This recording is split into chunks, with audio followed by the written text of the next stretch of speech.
a lot of the things that I struggled with clinically, like figuring out, okay, well, who is at high enough risk that they need to be in the hospital and not out of the hospital.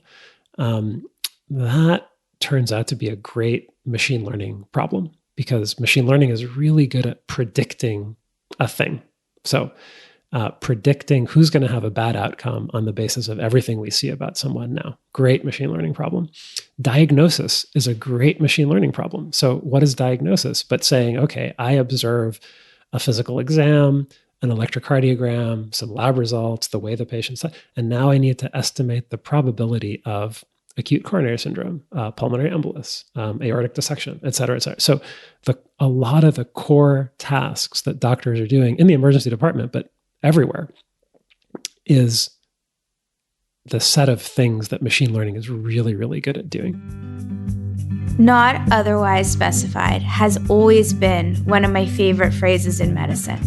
Not just because it's a fancy way of saying we don't really understand the root cause of something, but also because it captures the human impulse to put tidy labels on things that remain largely unknown. In NOS, I talk with some of medicine's most innovative thinkers to probe some of these messy unknowns behind our healthcare system, its players, and the stories that shape their lives. NOS makes time for the types of in-depth conversations that may not leave us with easy answers, but that shed fresh light on medicine's toughest challenges, as well as the people envisioning its future. I'm Lisa Rosenbaum, and you're listening to Not Otherwise Specified from the New England Journal of Medicine. My guest today is Ziad Obermeyer. Ziad is a professor of health policy and management at UC Berkeley's School of Public Health, an emergency medicine physician, and also a scientist who's doing some of the most innovative and impactful work at the intersection of machine learning, medicine, and population health. Ziad's always been interested in how physicians think and how we might make better decisions for our patients, given the limits of our own minds and all the data that we all must process all the time. Some of his work then has used machine learning techniques to create new algorithms to help us overcome our own biases, and some of his work has actually done the opposite, using machine learning to identify biases in existing algorithms that are affecting the lives of millions of patients. In 2019, he and his colleagues published a paper in Science which identified racial bias in a widely used population health algorithm that was intended to identify patients with complex health needs, but instead was actually worsening health inequities. After they identified the bias, they then worked with the company to remove it. I remember when I read the paper and then learned about the collaboration between the scientists and the company, thinking to myself, wow, Ziad's work is actually making the world a better place, and that is so cool. And in the 3 years since, he's not only gone on to do highly impactful work, but it turns out I definitely was not the only person who was super impressed. Ziad's become a bit of a hot commodity. Ziad, thank you so much for taking the time to be with us today. I'm excited, as always, to get to talk to you about your work and how you get your ideas, but also about how you became who you are, what drives you, and also how you bring your background in philosophy and history of medicine to a very pragmatic and data-driven approach to improving healthcare. So welcome to the show. Thank you so much for that very kind introduction. It's always a pleasure to talk to you, Lisa. And even when some other people are listening, it's always a treat. So I do want to start sort of at the beginning of your trajectory in medicine. So how did you decide on emergency medicine, and then what was residency like for you? I decided on emergency medicine for two reasons. One, there was an intellectual reason, which is that I was really interested in global health at the time, and it felt like emergency medicine was a great way to get exposed to a cross-section of lots of interesting parts of medicine that were high acuity and really urgent and important. There was another part of me that was just responding to the fact that when I was in the hospital, all of the memories that I liked the most were, or almost all of them, were from the ER. The ED. Oh yeah, we can say that. Yes, sorry. It's more than just a room. So I think those were the reasons. But I think I think when I started residency in my first 2 years of residency, I would say that I'd been a pretty bad medical student because I had a bad attitude and I was, not excited about memorizing stuff. And I think in my first couple of years of residency, I was also a bad intern and a bad second year resident. And I think in part it was because I'd come into residency from this global health policy background. And I think part of me was still in this thinking big thoughts mode where really, like, what was the problem with the healthcare system? Well, it was incentives and waste. And actually, like, especially coming from a global health perspective, like, we spend so much over here, but we're spending so little over here. So I think when I was an intern or a second year resident and people would want to order a CT scan to look for pulmonary embolus, I just roll my eyes, or, like an MRI, and I'd be like, oh, I can't believe this guy wants me to do another, high cost, low value test. So you can imagine what a joy I was to be around for my poor attendings. And I think I look back on that period and I really feel bad because I think I just wasn't very good, and I was making a lot of decisions that were just like not good, and I was trying to do less, and and I think when you have that attitude and you're paying attention, you just see that things fall through the cracks because, yes, a lot of tests come back negative, but some don't. And so I think especially being in the emergency setting and seeing the huge value that you get from diagnosing an acute coronary syndrome, a PE, something else, it just becomes really clear that it's not so much about doing less or doing more. It's about doing the right thing for the right patient. And I think even as I started to get better over my second, third, fourth years of residency, I still struggled a lot with those kinds of decisions: whom to test, whom to admit to the hospital, who is safe to send home. And I just kind of go home after shifts and I would replay things in my head, and I'd be agonizing about all of these decisions that you have to make in the emergency department every day, because you're seeing like 20 to 30 patients a day, and all of them are just full of these difficult decisions. So it's a really hard job, and it's a very stressful job. But what do you think shifted in you? I mean, I understand, because so much of what you're saying, I think, is the foundation for some of the work, at least, that you've done. And I want to talk about that. But on a personal level, you were just like sort of being a jerk, and then you weren't. And was it because somebody talked to you, or because you had like a massive misdiagnosis, or do you think you just sort of grew up?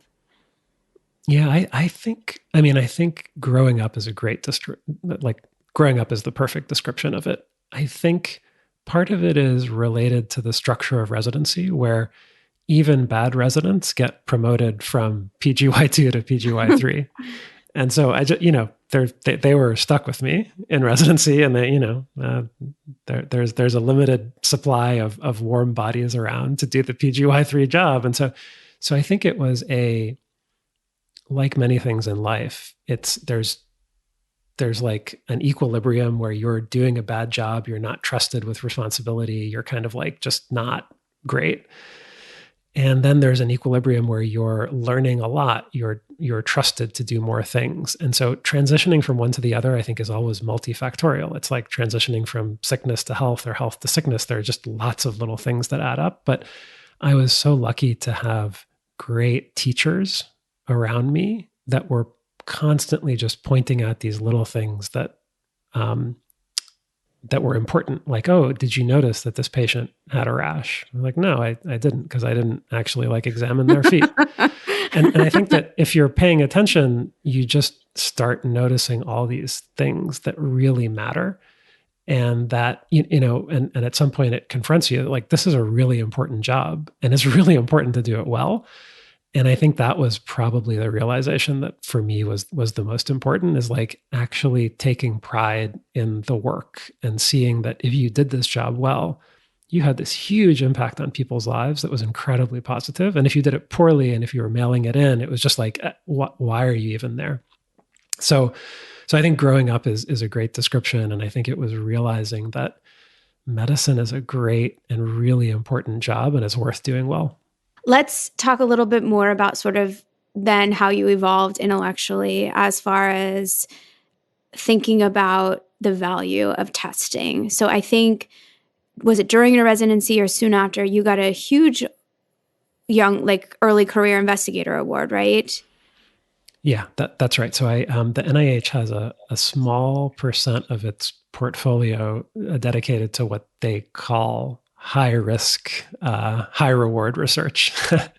And so this is it works differently from a normal NIH grant in the sense that they don't say this exactly, but you get 5 years of support to just grow and learn and explore lots of different things.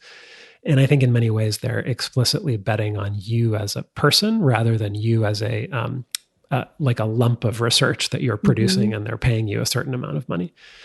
And that was good for me because many of the things that I proposed to do just turned out to be like not good ideas or not feasible or things like that. But that was transformative for me because it gave me a few years of breathing room to just think and learn and start building out the collaborative networks that are still incredibly productive and high value to me now. And so I started off doing work. The project that I proposed was about people who get sent home from the emergency department and drop dead in the next few days. And, it was very directly inspired by a lot of my anxiety and stress in the ED, because most people you send home and then you just never figure out what happened to them. And so I would, after my shift, after I started, having a better attitude and growing up and being a better doctor, I would just spend a few times a month, I would just go back through lists of every patient that I had seen on a shift.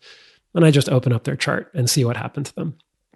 And I think that's one thing it's a weird fact about our electronic health records is that we have so many things that we could learn from. Like it would be great to have some structured way to learn from all of the patients you see. But how do you actually learn? Well, if a colleague happens to see you and they're like, oh, hey, remember that patient you saw? And you're like, oh my goodness. The worst feeling. Yeah. The worst. Yeah. No one ever is like, yeah, everything happened exactly the way you thought it was going to be, and the patient's doing fine.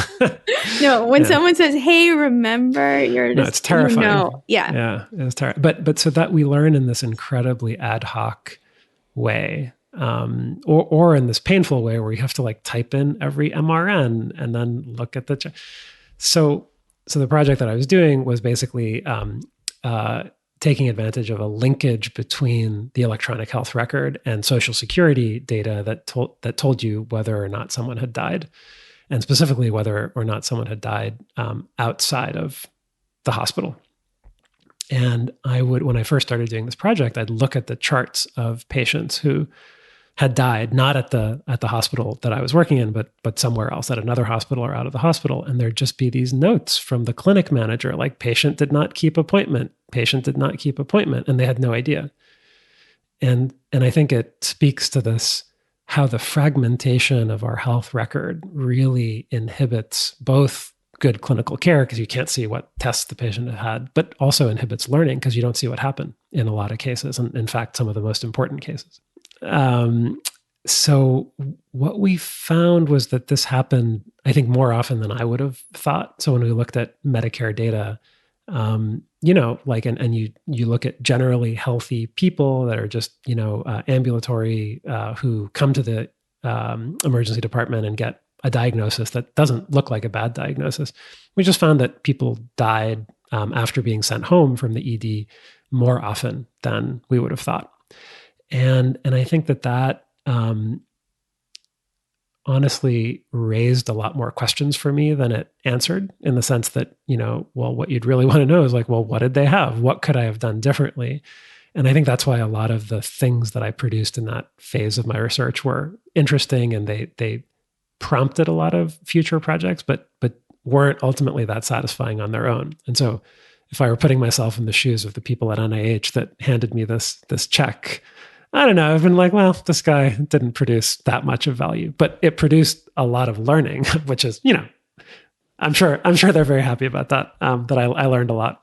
But it did very much set me on the path of research that I'm doing today. So even if you look at that grant and look at the outputs, you're like, this is a little thin. I think everything that I'm doing now is because the NIH essentially took a chance on me through that portfolio of grants from the Office of the Director. That was Francis Collins at the time. Wow. And is that because of the networks you established in terms of the people you collaborate with now and the development of machine learning techniques, or something else? Yeah, all of those things. So I think what I realized during that period was that a lot of the things that I struggled with clinically, like figuring out, okay, well, who is at high enough risk that they need to be in the hospital and not out of the hospital, that turns out to be a great machine learning problem, because machine learning is really good at predicting a thing. So predicting who's going to have a bad outcome on the basis of everything we see about someone now. Great machine learning problem. Diagnosis is a great machine learning problem. So what is diagnosis? But saying, okay, I observe a physical exam, an electrocardiogram, some lab results, the way the patient's, and now I need to estimate the probability of acute coronary syndrome, pulmonary embolus, aortic dissection, et cetera, et cetera. So a lot of the core tasks that doctors are doing in the emergency department, but everywhere, is the set of things that machine learning is really, really good at doing.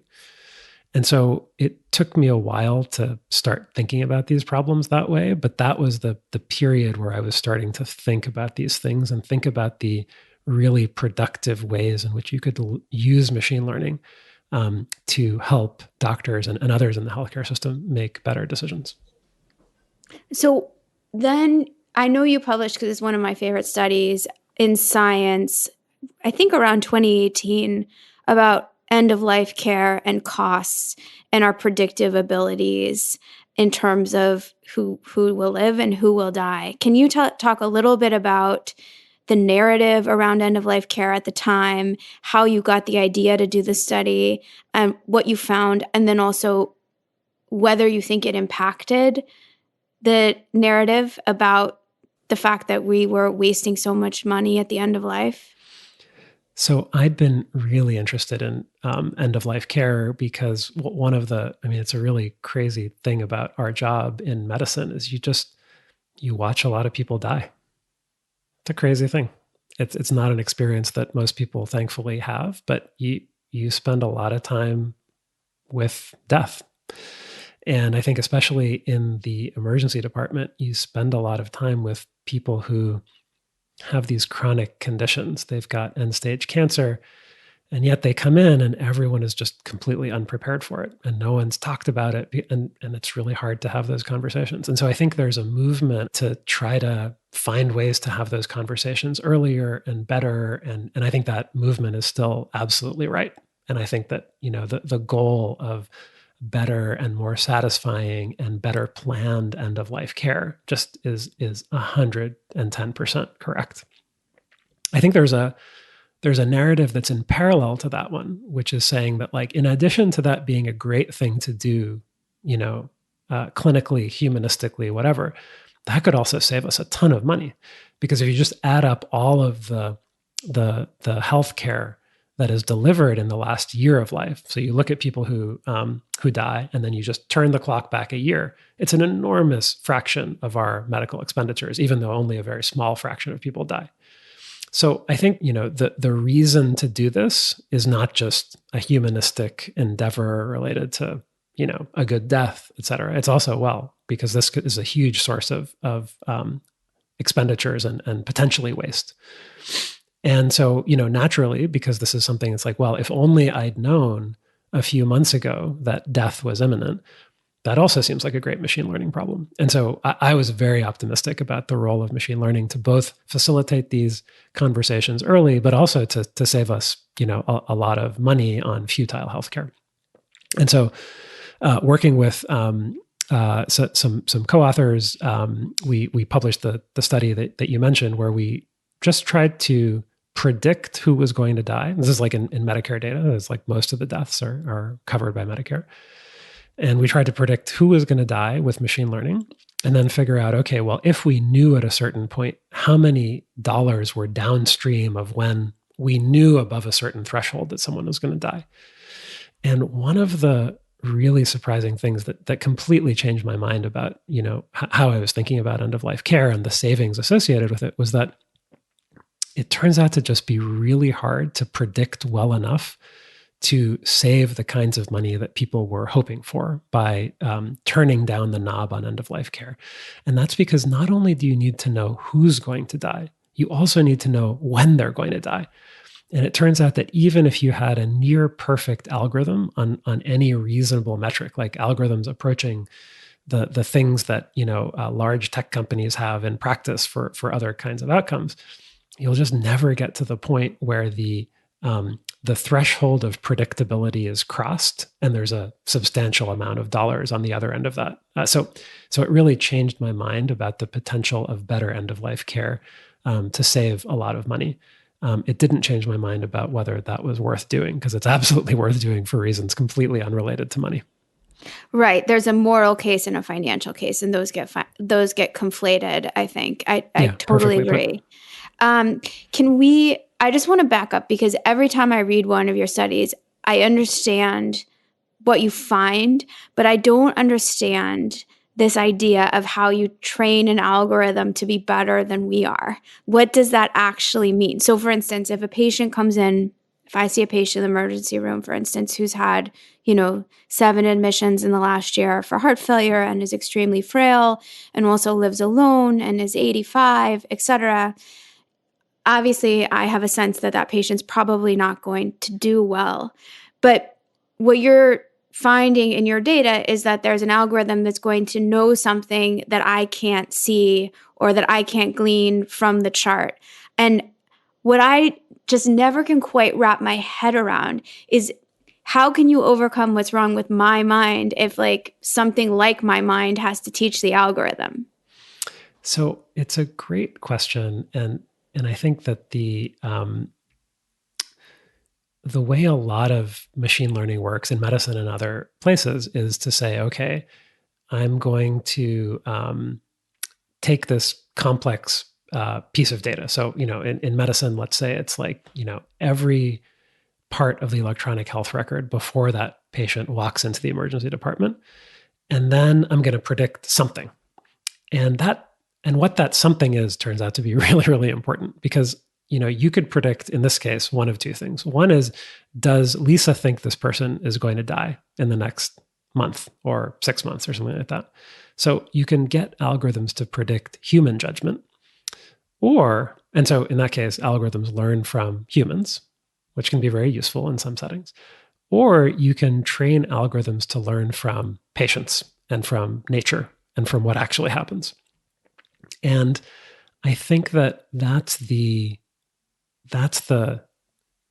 way that algorithms can add an enormous amount of value over human judgment, is when they're learning from nature and not from humans. And so an algorithm can look through that massive electronic health record data leading up to the emergency department visit and look at subtle trends in the potassium or the sodium or the relationship between those two things, or the relationship between those things and the electrocardiogram waveform. And it can tie all of those together to make a prediction on whether that patient is going to die in the next however many days. And by circumventing the human judgment, like your judgment about whether or not that patient's going to die, it can, in some cases, add a lot of value to the human decisions that get made that depend on whether or not that patient is going to die. For example, should I have that conversation with them? Should they get their finances in order? Should they make sure they have a will, et cetera, et cetera? Okay, I have 2 questions related to that then. First of all, we all know that a lot of the EHR is just crap. So you have all those objective data, the labs, for instance, the tests, although the reads of the test, I assume, can be variably reliable. But then you have just so much copied and pasted nonsense. So I guess how do you avoid the garbage in, garbage out problem? That's one question. And then the other is, once you have your algorithm that's better than you are, can it just tell you what you should be paying attention to instead? So let's start with the garbage in, garbage out problem is mostly a statement about what the algorithm is predicting. So if we're predicting whether or not someone is going to die in the next month, now imagine you've given the algorithm the goal. So the algorithm's goal is to tell you, okay, well, what's the probability this person's going to die in the next month? And it's able to learn from thousands or millions of patients that it's seen, and some of them die and others don't. When the algorithm is sorting through all of this EHR data to figure out, okay, well, what's correlated with that, a given person dying or not dying, if there's a bunch of copy pasted garbage that is not useful, well, then the algorithm is going to disregard it because it's not helpful for predicting the thing. I see. So the huge strength of these algorithms is that we don't need to tell it, oh, don't pay attention to this, pay attention to that. Like, because of, and this is just a comment about, the enormous computational advances that we've made. The algorithm's strength is its ability to distinguish the garbage from the gold, and use the gold and disregard the garbage in making its predictions. And the whole, I think, special sauce of machine learning is exactly that task of figuring out exactly what's useful for predicting the thing you want it to predict and what's not. Now, if the thing you want it to predict is not the right thing to predict, then it runs into a lot of problems. And in fact, a lot of my work on algorithmic bias and how problems get into algorithms is when the humans that build the algorithms tell the algorithm to predict the wrong thing. Wrong in the sense that it's not the thing we really care about, like, is someone going to get sick, but a proxy measure, like, is someone going to decide to spend money on this person because they think they're sick? And those two things are very different, and that's where a lot of problems creep into algorithms. Okay, so maybe we should talk a little bit about the data you have on cardiovascular testing, because I will be able also to understand. But my sense of those data, I think I heard you present them even a few years ago at NBER, but you can talk about it. But I think that my sense of the bottom line is, like, we're under testing in high risk people and we're over testing in low risk people, and your algorithm can better predict than we can. So obviously, as a cardiologist, I want the algorithm to tell me who I ought to be testing. And so that gets back to that second part of the last question. What can we as cardiologists learn? Please help us about the people who most need to be tested. Yeah. So I think, this is, I think, a tool that is very salient and relevant to people who do any work in the emergency department, because one of the things that, in residency and practice, like, you're always thinking about is this person in front of me having a heart attack? And heart attack, as of course the medical listeners know, it doesn't always look like it does on television. It's not always a middle-aged white man clutching his chest. Sometimes it's women. Sometimes they're not white. Sometimes they have different symptoms. And so it's really a dilemma. And it's a dilemma because the definitive tests that we use to test for heart attack, catheterization in particular, it's an invasive procedure. It has risks. It's expensive. It's uncomfortable. And so you can't just do that on everyone who has a little bit of nausea or mild chest pain or whatever. On the other hand, you don't want to miss someone who's having a heart attack in the ED. So it's a really tough decision, because on the one hand, you can burn a lot of money, which is what cardiologists often accuse us of doing in the emergency department. But you're stuck because you also don't want to miss these cases where you can add a huge amount of value. And so, I think everyone who's practiced in the emergency department has a story of someone that they thought was, I remember this in particular because this was in my first year or two as an attending at the Brigham, and I'd worked an overnight, and I'd seen this woman who was just like, just like tired. She was like having a hard time walking around, and so I saw her overnight. It was busy, and I was like, well, I think she's deconditioned. She just hasn't been, like leaving the house a lot recently. And so I signed her out to my department chair, Ron Walls. I don't know if you ever met him. Yeah. On Thursday morning. And I was like, yeah, I think she's just deconditioned. And anyway, it was very lucky that Ron is extremely good at this job because something about the story didn't sound right to him. And he went into the room and he was like, no, I think she needs a stress test. And she had, a grossly positive stress test, ended up with 3 stents like the same day.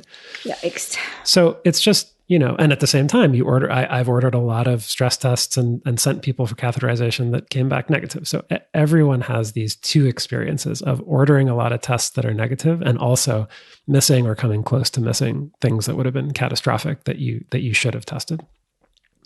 So that's the dilemma. And so what we did was we built an algorithm using data from the hospital where I was practicing. So I'm in the data set. And what we did was we had it look at every single patient over a long period who had been catheterized. So these are patients that doctors were worried enough about to send to catheterization in the few days after their emergency department visit, mostly in the same day or the day after. And it just learned, well, what are the things that make a positive cath more likely, and what are the things that don't? So the algorithm learned from, in this, I'd say from the result of the test, and it learned to predict who was going to end up with a stent and who wasn't, effectively. And then we took that algorithm and we deployed it on a new set of patients that it had never seen. And we just compared what the algorithm was saying to what the doctor was doing, and then what happened to the patient. So the first finding, as you alluded to, we do a lot of tests that are predictably negative using data that we knew from the triage desk.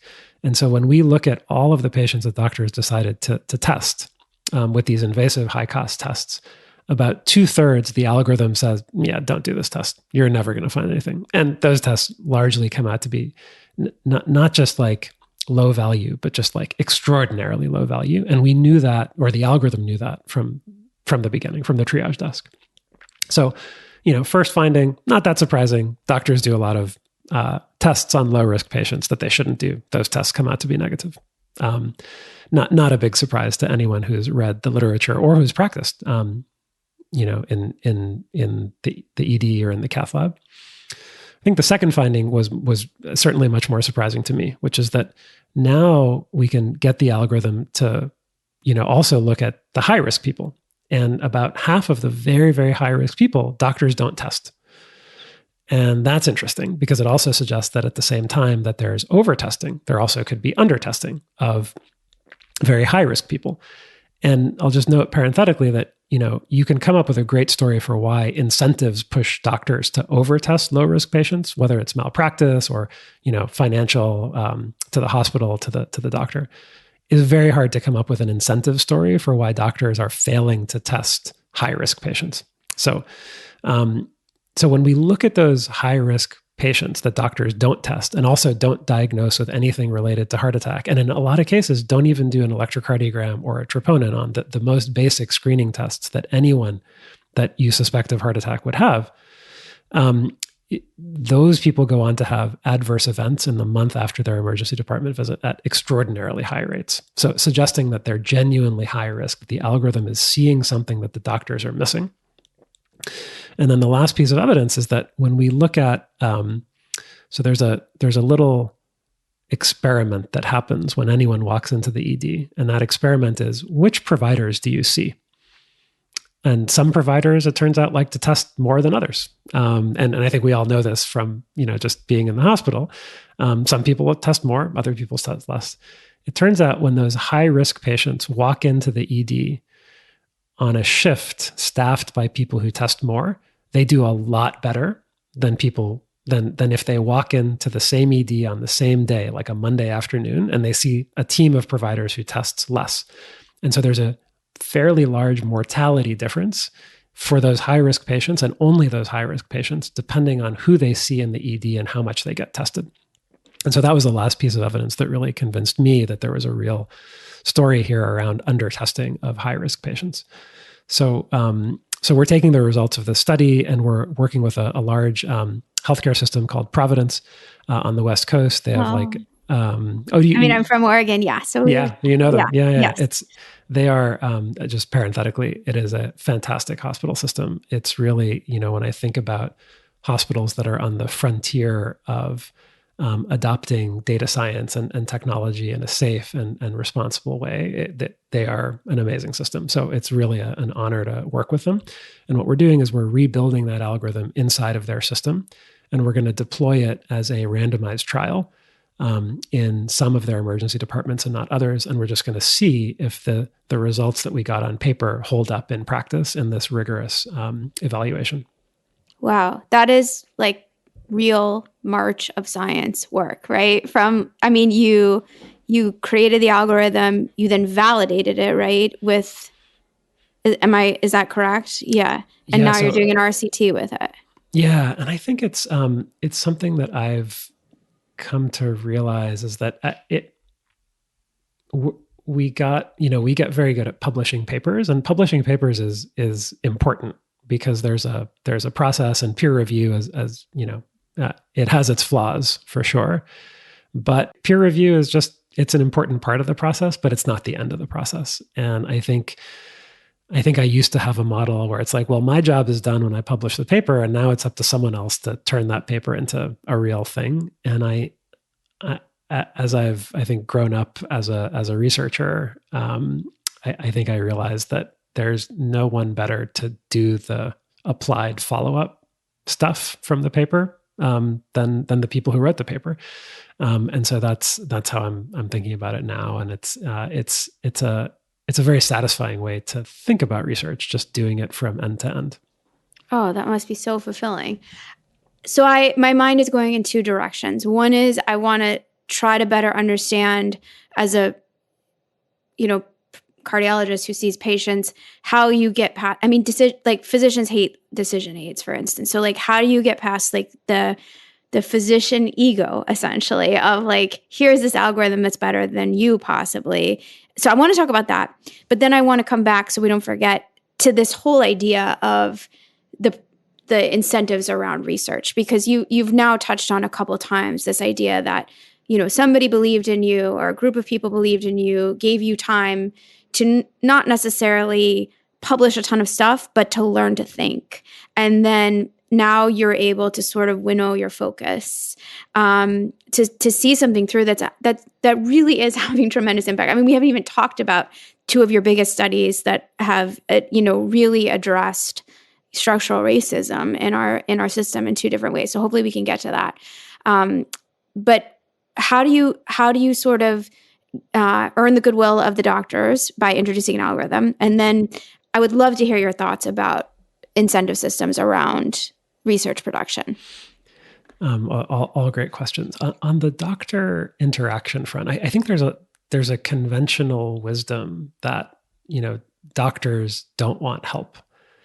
And I think that is largely dependent on the kind of help, in air quotes, that you're talking about. So there are a lot of really bad decision aids out there.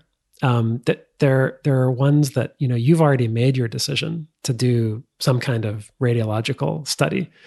And as you're putting in the order, a dialog box pops up and says, "Did you know that CT scans involve radiation?" It's like, yeah, I do know. And I decide, so you're going to click whatever you need to click to just keep doing the thing that you decided to do.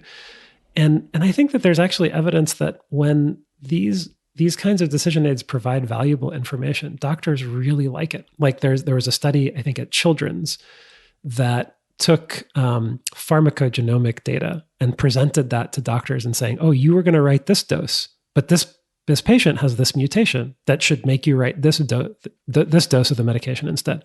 And doctors uniformly adopt that recommendation because it's actually useful. It tells them something that they don't already know. Got it. So I think that's the perspective that I went into the design process with, is like, how can we help doctors do the thing that they already want to do? And I think doctors don't actually want to test a bunch of low-risk patients. I think that the financial incentives are completely overblown and very far from anyone's mind when they're actually practicing in the ED. What you want to do is just not miss heart attacks.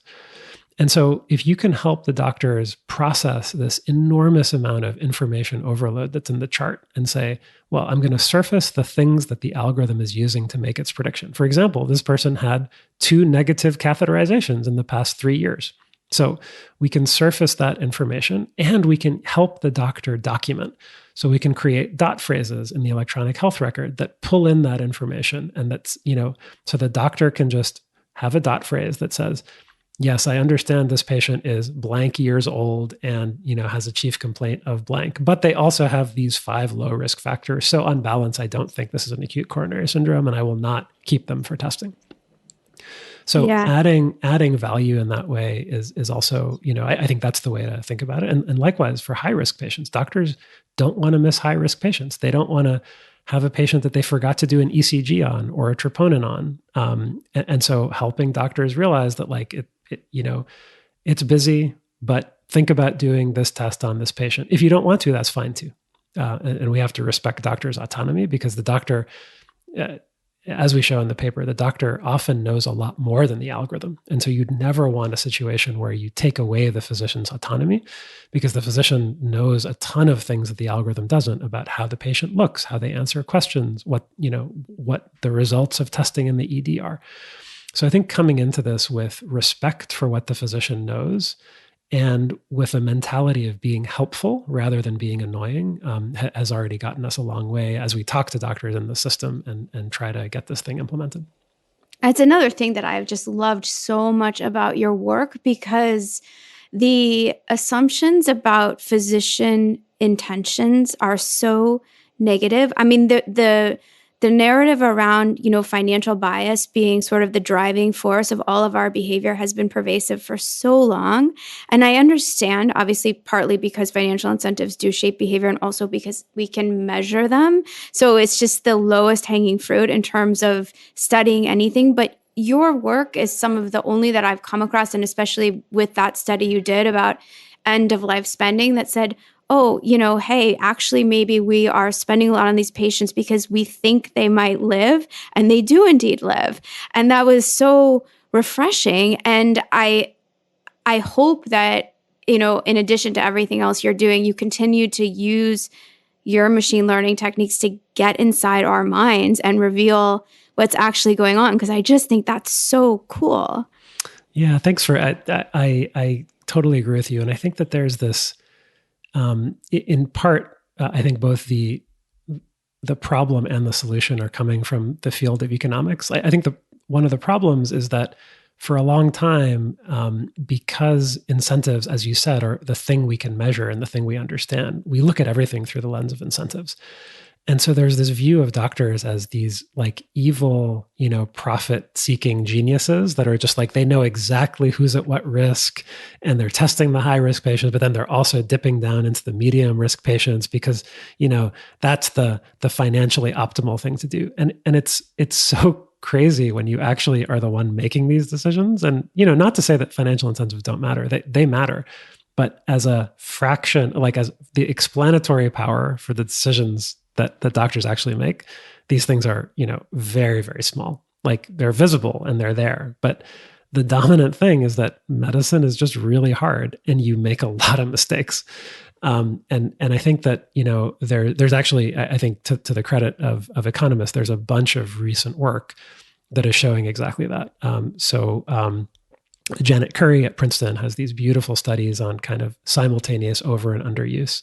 And I think there's Jason Abelak and Leila Aga also have a paper on, over and under testing for pulmonary embolus. So I think that, as economics has started to acknowledge a huge role for human error and biases and mistakes, I think that is now starting to come into medicine. And I think that really resonates with anyone who's ever practiced medicine because we are very far from perfect. And I think we need all the help we can get. Yeah, I agree with you. Maybe let's talk about the incentives around research, because I'm sure since we're talking about incentives anyway, and I'm sure you've thought a lot about it. What can we do as a profession to sort of stop incentivizing quantity over quality? I mean, you really have had such an ideal trajectory, and that I sense from you, and I don't want to put words in your mouth, that, you're not only doing impactful work, but you're doing exactly what you want to do every day. You're passionate about it. Yeah. And go ahead. Well, thanks for saying so. And that's exactly right. And I think maybe in the spirit of our conversation about doctor incentives, I think here, of course, there's an incentive structure that currently exists. But I think that incentive structure is in part the result of a shortcoming in education. And so, like, one very weird thing about medicine is that there's no PhD in medicine. So it's like, people get MD PhDs, but then they have a PhD in another field, and they largely just do work that is like that field. And they also happen to see some patients on the side. So it's weird that we don't get any actual training in research. And we're just kind of expected to like pick it up as we go along. And I think that's not how good research generally happens. Like, having now spent a lot of time with a lot of people who, not only had the benefit of a PhD, but then also worked with a ton of really smart people afterwards and learned from them. It's hard to produce good research, and it takes a lot of training and investment. And if you contrast that to medicine, you're just kind of expected to pick it up as you go. And so I think that's almost, and I think that's why we end up with the system that incentivizes quantity over quality. It's because we have a hard time evaluating the quality of research because we haven't, we haven't been trained in how to do it. And so it's a lot easier to have like a checklist or like a threshold, or even better, count up NIH grant dollars alongside the number of publications, and this plus that equals tenure. So I think this incentive system is itself the result of a shortfall in medical education. I don't think every doctor needs to know how to do research, but I think there should be a better way for people who are interested in clinical research, like the research that I do, that I'm very passionate about and that we've been talking about. Like, how do you learn how to do that? There's no easy way to do that, and so I think that's why it's in a bit of short supply. Are you going to do something about that? I mean, no, I'm kind of being facetious, but I'm serious. I mean, how are we going to? There's just so much inertia around. Not only, I mean, I don't want to like just sort of say bad stuff about med ed, but if anything, it feels like it's going the wrong direction in terms of like, I don't know, just trying to take on more things at the cost of like, I mean, being really good at a smaller set of things that might be more in our purview. It's a great point. I mean, medicine is complicated. There's a lot of things you have to know, and I think it's just hard for everyone to know everything. It's the dilemma of specialization. It's great. It means knowledge is growing, but it does mean that you need to know a lot of stuff, and there's a lot of people competing to get on the medical curriculum. So I think there are some signs that at least like it, where I'll tell you. So I teach an undergrad class at Berkeley, and it's basically AI for health. And even though for branding purposes, it's a course about AI, it's really a course about like very mundane things about health data and how to do useful stuff with it. And so I think at least in this area, we're benefiting from a lot of people being interested in data and data science and computer science. And I think we can get those people early so that by the time some of them go into medical school, they already know enough that even if medical schools hypothetically didn't change at all and didn't decide to add value in this particular area, I think by virtue of getting different people in, that'll change. I think there's also a lot of movement at a lot of different universities around data science. And so there's a new program that I'm part of that's joint between UCSF and Berkeley called Computational Precision Health, where there's going to be a PhD program, data resources, faculty from both the Berkeley side, computer science, statistics, public health, and the UCSF side, bringing all of that clinical expertise around this new field that's at the intersection of data and clinical medicine. So I think people are starting to see the need for these kinds of things, and I'm optimistic. We're cautiously optimistic that there will be a supply of these kinds of training opportunities in the future. That's awesome. I've been talking with Ziad Obermeyer at UC Berkeley, who's clearly a trailblazer in the actually useful and enlightening application of machine learning to population health. His research elucidates critical aspects of clinical care, contributing to our understanding of the value of interventions for specific patients at specific times, and enhancing our admittedly limited prognostic abilities.